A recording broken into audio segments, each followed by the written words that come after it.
Every time I eat at my in-laws' house, I end up feeling sick. Today was no different. After coming home from lunch, I was stuck in the bathroom with unexplained stomach pain.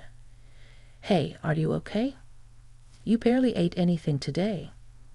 My husband kept calling out to me through the door, and I weakly responded, "I'm not feeling great, but I'll manage."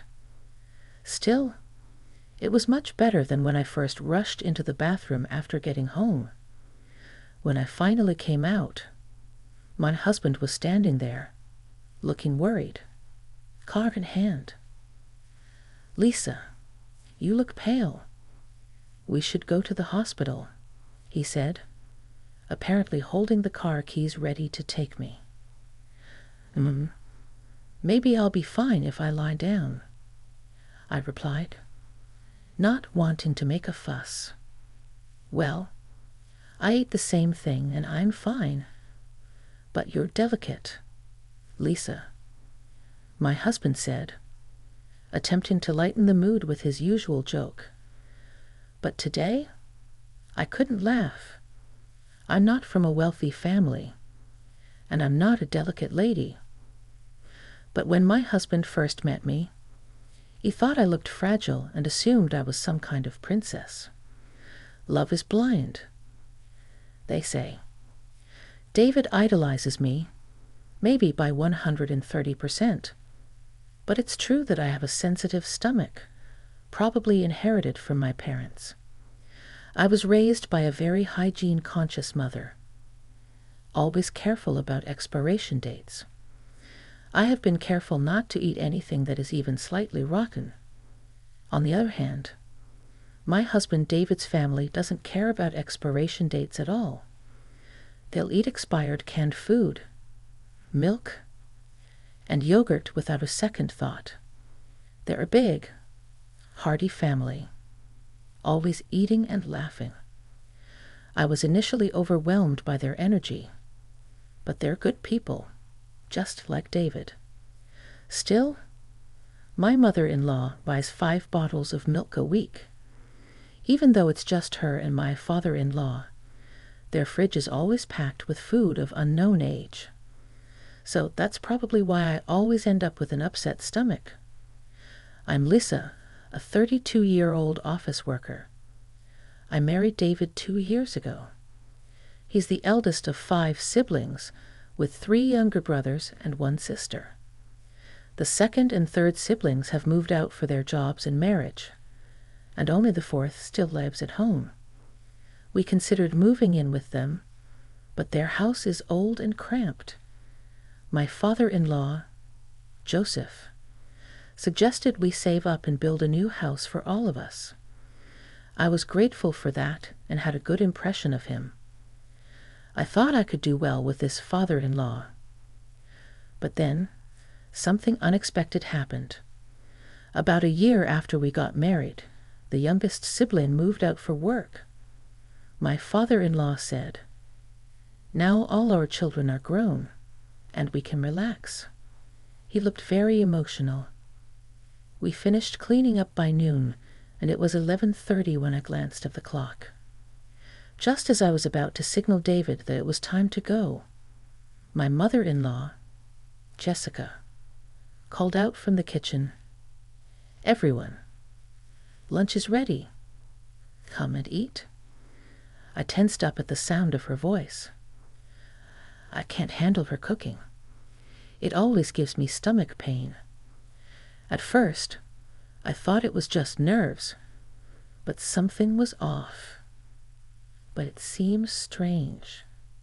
David, who knew the situation, whispered in my ear, "What do you want to do?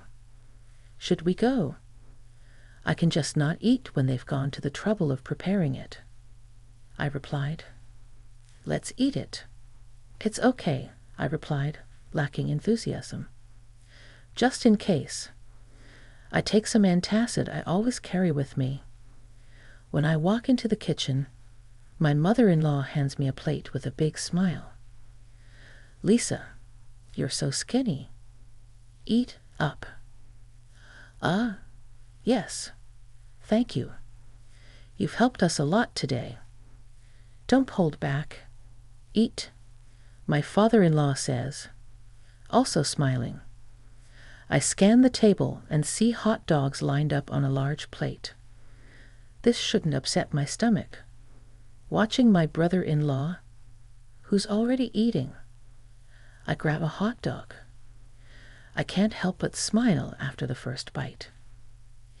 It's delicious.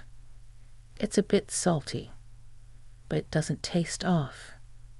I should be fine. I have always wondered why I get sick when I eat at my in-laws. Maybe it's because my mother-in-law buys in bulk, and I end up eating expired food. Or maybe it's because her cooking is too greasy. She often makes rich, flavorful dishes. My husband and the rest of the family have no issues. But my stomach is sensitive. But today, it's just hot dogs, bread, sausage, and lettuce. I eat the hot dog without worry. However, on the way home, my stomach starts to hurt. Holding my aching belly, I ponder in the bathroom. I even start to get a terrible headache.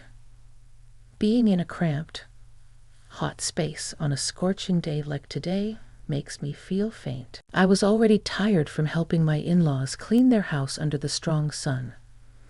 I ended up getting dehydrated and had to go to the hospital for an IV. After that day, my husband became extremely concerned about me, and our visits and meals at my in-laws decreased significantly. Work errands at my parents' house, friends' weddings. We kept finding reasons to decline their invitations. Neither of us wanted to say or think that my mother-in-law's cooking was the cause. My husband and in-laws are fine eating the same food, so it must be my body. I want to believe. But nothing happened on the days we didn't eat her cooking. We both started to suspect my mother-in-law. Then, my husband got a call from her. His younger brother is getting married, and they want to have a family dinner at home to meet his girlfriend. I hear brother-in-law's girlfriend is coming. My husband suggested eating out, but my mother-in-law insisted on doing it at home to save money. She said, "We can't become a real family unless we accept each other as we are." I respect that, but I don't want her to cook alone. When I offer help, she declines. The kitchen is small, and I'm used to it. I'll handle it. She was adamant, so I couldn't even supervise. I was extremely anxious because she would be cooking alone again. My husband, who has seen me suffer every time, asked, "Are you going to say you're sick again?" But it would be rude to say that when everyone's gathered, even though I eat the same food from the same large plate as everyone else. I'm the only one who gets sick.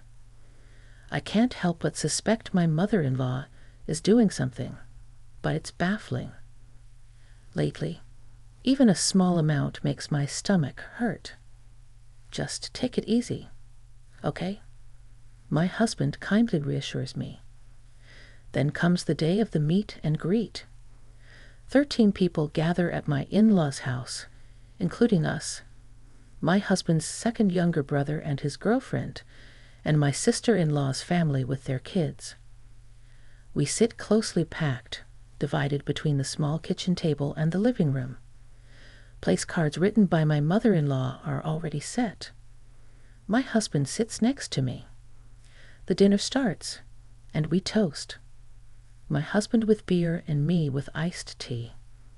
Today, in addition to the large plate of appetizers, individual dishes are also served. The table is so crowded with food and drinks that my husband ends up eating the dish prepared for me. That moment, oh, it hurts.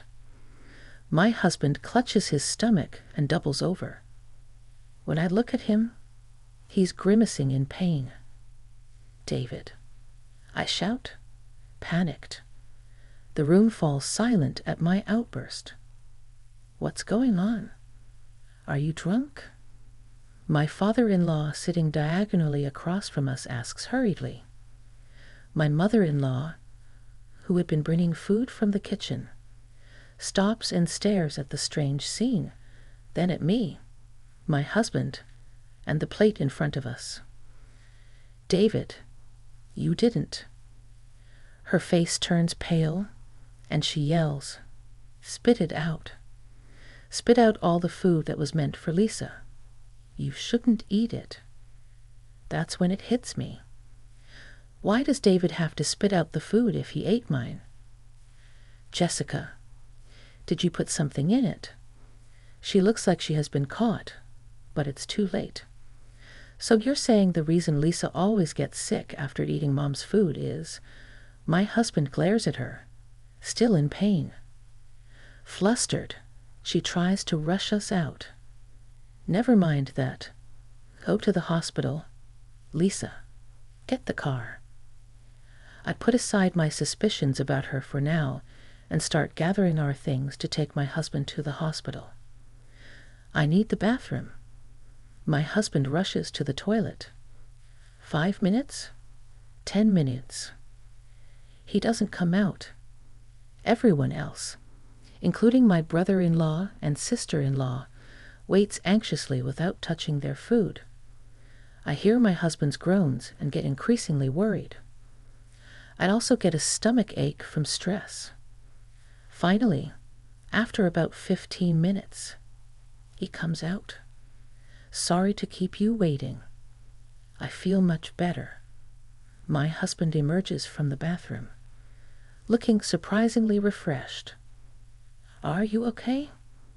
I ask, taken aback, and my mother-in-law rushes to him. Yeah, I'm feeling better after letting it all out, he says, just like that, and glares at her. Mom, you better explain. How did you know the food was causing my stomach pain? Resignedly, she confesses in front of everyone that she had put a laxative in my food. She didn't like that I was picky about eating due to my sensitive stomach. She thought I was stuck up. She also didn't like it when my husband would say, "Lisa is a lady." She thought I was too skinny to be a suitable wife for her son and wanted to teach me a lesson. Everyone is speechless at her terrible confession. Mom, you're the worst. The first to speak is my sister-in-law, Karen. Her husband also looks conflicted. There are things you should and shouldn't do. Unbelievable. Mom, you have let me down. My mother-in-law tries to justify herself, but it's just an over-the-counter laxative. My husband immediately retorts, an over-the-counter laxative that works that fast? How much did you put in? She confessed that she had been gradually increasing the amount because it seemed like I was handling it fine, and today she put in more than ever. My husband, who had never taken a laxative before, drank it with alcohol. Maybe that's why he felt such intense pain. It's a crime. My father-in-law, who had been silent, mumbled with a pale face. If Lisa consults the police, wouldn't this be assault? What? It was just a prank. My mother-in-law was shocked and argued back, but my father-in-law shook his head. How is this just a prank? David actually got sick. Lisa has been suffering too. She just never told us. Yes, I've been dealing with severe stomach pain and vomiting. I interject. What? You're exaggerating. You've never said anything. She insists, but my husband backs me up. No, it's true. I've seen it all along. Mom, are you crazy? Why can't you understand that Lisa gets sick from your cooking? Everyone was taken aback by my husband and father-in-law's words, even as my mother-in-law insisted it was a prank. This is insane. I can't eat Mom's cooking anymore. It's too risky. What do you think you're doing with people's lives? Finally, my mother-in-law lost her temper. What? David ate it by mistake. I cooked properly for the family. I only added laxatives to Lissa's food, so you targeted only me. Come on, it's just over-the-counter medicine. It's not like I poisoned you. David is fine. My husband glared sharply at my mother-in-law. Maybe this time. But knowing that Lissa has been suffering like this makes me furious. We're cutting ties. Hearing my husband's declaration, I faced my mother-in-law. Jessica, what's the point of doing this? Why would you harass someone you hope will take care of you in your old age? Why destroy your own happiness? I genuinely don't understand. At this point, I can't imagine living with you or taking care of you, Jessica. Even if you think it's a prank, it's a crime. I can't believe you're not remorseful. That's an exaggeration. My mother-in-law was at a loss for words. Of course it is. My father-in-law shouted in anger. It's the same as poisoning someone's food. Lissa's family, too. How could you do something so horrifying? My mother-in-law's pride began to crumble. Stop it. You're taking this too seriously. But it was clear she felt no remorse. I glanced at my husband. He nodded. So I decided to make my stance clear once more. I'll be consulting the police, Jessica. I can't live with someone who shows no remorse and could be dangerous. Finally, when I said I would consult the police, my mother-in-law changed her attitude. Stop. I'm sorry. She tried to cling to me, crying, but my father-in-law held her back. I'm sorry. Forgive me. But I wasn't fooled. In the end, she was only apologizing to avoid being labeled a criminal. And so, the dinner ended in chaos. Afterward, I consulted the police and filed a complaint. The police began an investigation, and my mother-in-law finally seemed to understand the gravity of what she had done. My parents-in-law divorced, and my mother-in-law left on her own. I received a settlement from my father-in-law, which was part of my mother-in-law's assets. I'm glad we cut ties with her. Even if it's over-the-counter medicine, it's terrifying to have someone tamper with your food. My brother-in-law, who had brought his fiancée, miraculously avoided a breakup. Instead, they promised to cut ties with my mother-in-law and even wrote a pledge to improve my health and change my mood. My husband and I started walking together. Thanks to that, I became healthier for a while. But recently, I have been feeling unwell again. I'm happy to say that I'm pregnant, and morning sickness has started. But I welcome this temporary discomfort.